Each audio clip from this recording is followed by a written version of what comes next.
Hello guys and welcome to my channel. Hope you guys are doing great.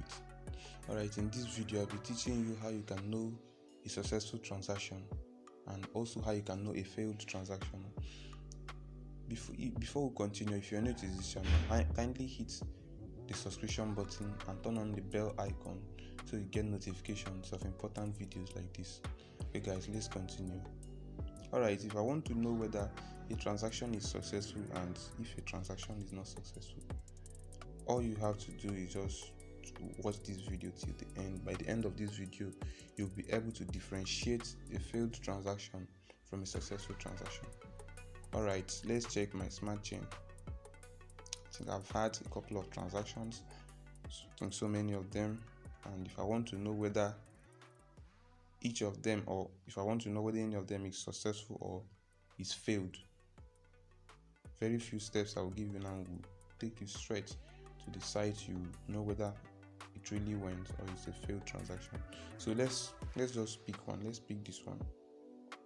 Alright, I sent $6.25 and the network fee was $0.08.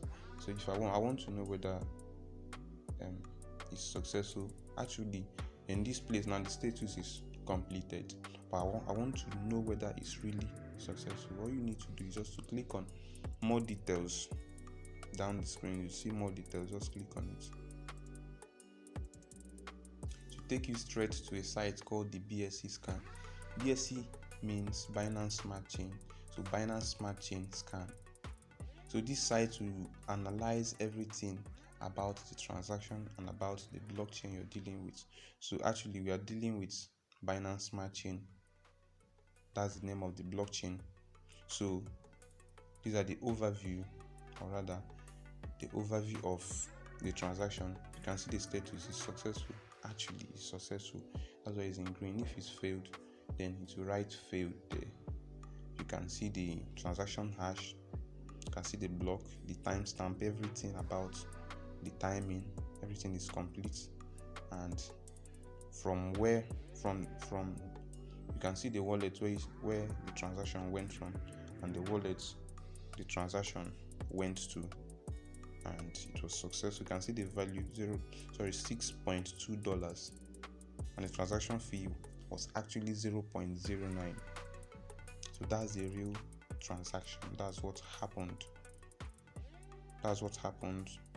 on the 30th August 2021. You can see. So this is how you can successfully know a successful transaction and a failed transaction. Alright guys, hope this video was very helpful and it was able to provide answers to most of your questions. If you have any question to ask, you can put it down in the comment section. The only way you can encourage us to keep uploading important videos like this is to hit that subscription button, then like this video, comment down in the comment section, tell us how you feel about this video, and we'll provide answers to the possible questions you may ask us. Then I will see you in my next video. Thank you.